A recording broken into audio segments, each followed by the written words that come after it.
شروع اللہ کا نام لے کر جو بڑا مہربان نہایت رحم والا ہے۔ یاسین، حکمت بھرے قرآن کی قسم، تم یقیناً پیغمبروں میں سے ہو، بالکل سیدھے راستے پر۔ یہ قرآن اس ذات کی طرف سے اتارا جا رہا ہے جس کا اقتدار بھی کامل ہے، جس کی رحمت بھی کامل، تاکہ تم ان لوگوں کو خبردار کرو جن کے باپ داداؤں کو پہلے خبردار نہیں کیا گیا تھا، اس لیے وہ غفلت میں پڑے ہوئے ہیں۔ حقیقت یہ ہے کہ ان میں سے اکثر لوگوں کے بارے میں بات پوری ہو چکی ہے، اس لیے وہ ایمان نہیں لاتے۔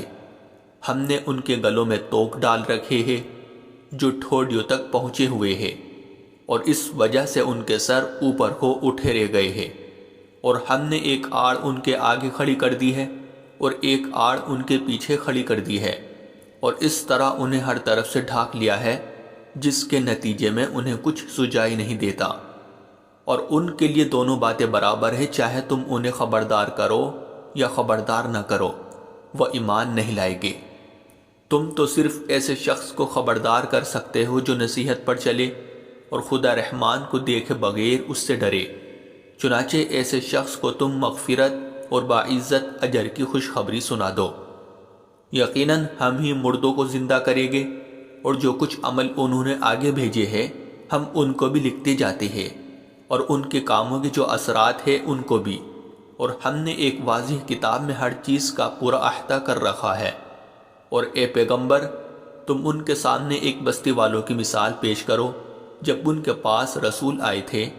جب ہم نے ان کے پاس شروع میں 2 رسول بھیجے تو انہوں نے دونوں کو جھٹلا دیا، پھر ہم نے ایک تیسرے کے ذریعے ان کی تائید کی، اور ان سب نے کہا کہ یقیناً جانو ہمیں تمہارے پاس رسول بنا کر بھیجا گیا ہے۔ انہوں نے کہا تمہاری حقیقت اس کے سوا کچھ بھی نہیں ہے کہ تم ہم جیسے ہی آدمی ہو، اور خدا رحمان نے کوئی چیز نازل نہیں کی ہے، اور تم سراسر جھوٹ بول رہے ہو۔ ان رسولوں نے کہا ہمارا پروردگار خوب جانتا ہے کہ ہمیں واقعی تمہارے پاس رسول بنا کر بھیجا گیا ہے، اور ہماری ذمہ داری اس سے زیادہ نہیں ہے کہ صاف صاف پیغام پہنچا دے۔ بستی والوں نے کہا ہم نے تو تمہارے اندر نحوست محسوس کی ہے، یقین جانو اگر تم باز نہ آئے تو ہم تم پر پتھر برسائیں گے، اور ہمارے ہاتھوں تمہیں بڑی دردناک سزا ملے گی۔ رسولوں نے کہا تمہاری نحوست خود تمہارے ساتھ لگی ہوئی ہے، کیا یہ باتیں اس لیے کر رہے ہو کہ تمہیں نصیحت کی بات پہنچائی گئی ہے؟ اصل بات یہ ہے کہ تم خود حد سے گزرے ہوئے لوگ ہو۔ اور شہر کے پرلے علاقے سے ایک شخص دوڑتا ہوا آیا، اس نے کہا اے میری قوم کے لوگوں، ان رسولوں کا کہنا مان لو، ان لوگوں کا کہنا مان لو جو تم سے کوئی اجرت نہیں مانگ رہے اور وہ صحیح راستے پر ہے، اور بھلا میں اس ذات کی عبادت کیوں نہ کروں جس نے مجھے پیدا کیا ہے اور اسی کی طرف تم سب کو واپس بھیج۔ بھلا کیا اسے چھوڑ کر میں ایسوں کو معبود مانوں کہ اگر خدا رحمان مجھے کوئی نقصان پہنچانے کا ارادہ کر لے تو ان کے سفارش میرے کسی کام نہ آئے اور نہ وہ مجھے چھڑا سکے؟ اگر میں ایسا کروں گا تو یقیناً میں کھلی گمراہی میں مبتلا ہو جاؤں گا۔ میں تو تمہارے پروردگار پر ایمان لا چکا، اب تم بھی میری بات سن لو۔ آخر کار بستی والوں نے اس کو قتل کر دیا، اور اللہ کی طرف سے اس سے کہا گیا کہ جنت میں داخل ہو جاؤ۔ اس نے جنت کی نعمتیں دیکھ کر کہا کہ کاش میری قوم کو معلوم ہو جائے کہ اللہ نے کس طرح میری بخشش کی ہے اور مجھے باعزت لوگوں میں شامل کیا ہے۔ اور اس شخص کے بعد ہم نے اس کی قوم پر آسمان سے کوئی لشکر نہیں اتارا، اور نہ ہمیں اتارنے کی ضرورت تھی۔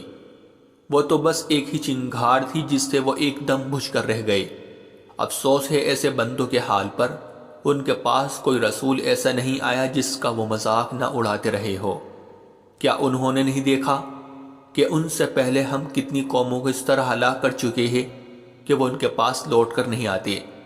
اور یہ جتنے لوگ ہیں ان سبھی کو اکٹھا کر کے ہمارے سامنے حاضر کیا جائے گا، اور ان کے لیے ایک نشانی وہ زمین ہے جو مردہ پڑی ہوئی تھی، ہم نے اسے زندگی عطا کی، اور اس نے غلہ نکالا جس کی خوراک یہ کھاتے ہیں، اور ہم نے اس زمین میں کھجوروں اور انگوروں کے باغ پیدا کیے، اور ایسا انتظام کیا کہ اس میں سے پانی کے چشمے پھوٹ نکلے تاکہ یہ اس کی پیداوار میں سے کھائے۔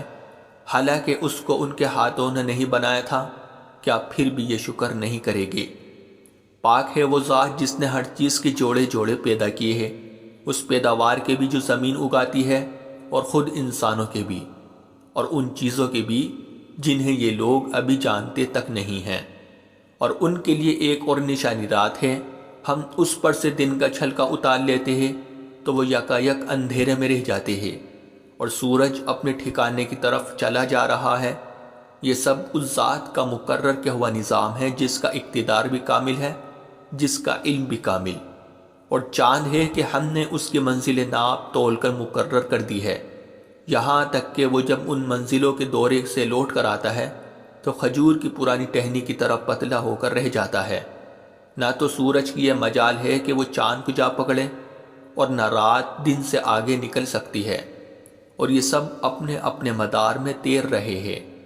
اور ان کے لیے ایک اور نشانی یہ ہے کہ ہم نے ان کی اولاد کو بھری ہوئی کشتی میں سوار کیا، اور ہم نے ان کے لیے اسی جیسی اور چیزیں بھی پیدا کی جن پر یہ سواری کرتے ہیں، اور اگر ہم چاہیں تو انہیں غرق کر ڈالیں، جس کے بعد نہ تو کوئی ان کی فریاد کو پہنچے اور نہ ان کی جان بچائی جا سکے۔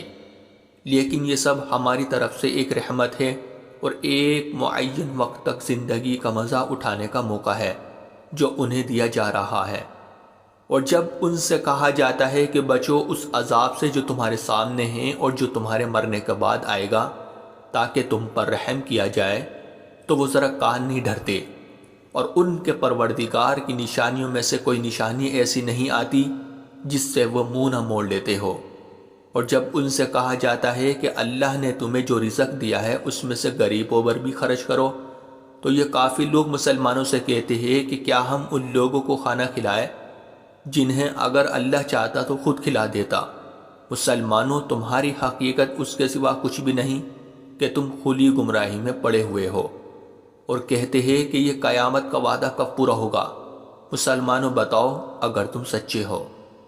دراصل یہ لوگ بس ایک چنگھاڑ کا انتظار کر رہے ہیں جو ان کی اجت بازی کے عین درمیان انہیں آ پکڑے گی، پھر نہ یہ کوئی وصیت کر سکے گی اور نہ اپنے گھر والوں کے پاس لوٹ کر جا سکے گی۔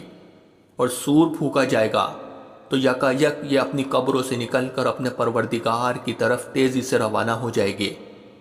کہے گے کہ ہے ہماری کمبختی، ہمیں کس نے ہمارے مرکز سے اٹھا کھڑا کیا ہے؟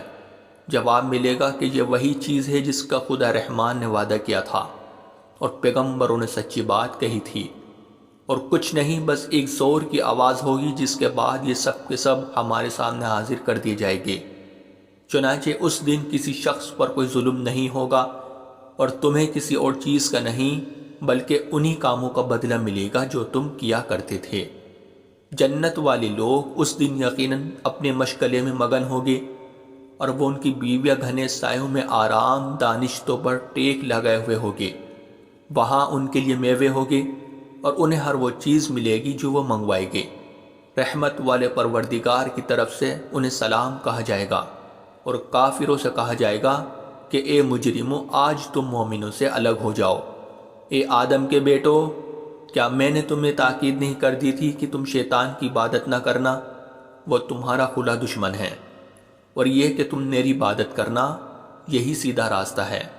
اور حقیقت یہ ہے کہ شیطان نے تم میں سے ایک بڑی خلقت کو گمراہ کر ڈالا، تو کیا تم سمجھتے نہیں تھے؟ یہ ہے وہ جہنم جس سے تمہیں ڈرایا جاتا تھا، آج اس میں داخل ہو جاؤ کیونکہ تم کفر کیا کرتے تھے۔ آج کے دن ہم ان کے منہ پر مہر لگا دیں گے، اور ان کے ہاتھ ہم سے بات کریں گے، اور ان کے پاؤں گواہی دیں گے کہ وہ کیا کمائی کیا کرتے تھے۔ اور اگر ہم چاہیں تو یہیں دنیا میں ان کی آنکھیں مل یا میٹ کر دے، پھر یہ راستے کی تلاش میں بھاگے پھرے، لیکن انہیں کہاں کچھ سجائی دے گا۔ اور اگر ہم چاہیں تو ان کی اپنی جگہ پر بیٹھے بیٹھے ان کی صورتیں اس طرح مسخ کر دے کہ یہ نہ آگے بڑھ۔ اور ہم جس شخص کو لمبی عمر دیتے ہیں اسے تخلیقی اعتبار سے الٹ ہی دیتے ہیں، کیا پھر بھی انہیں عقل نہیں آتی؟ اور ہم نے اپنے ان پیغمبروں کو نہ شاعری سکھائی ہے اور نہ وہ ان کے شایان شان ہیں۔ یہ تو بس ایک نصیحت کی بات ہے، اور ایسا قرآن جو حقیقت کو کھول کھول کر بیان کرتا ہے تاکہ ہر اس شخص کو خبردار کرے جو زندہ ہو، اور تاکہ کفر کرنے والوں پر حجت پوری ہو جائے۔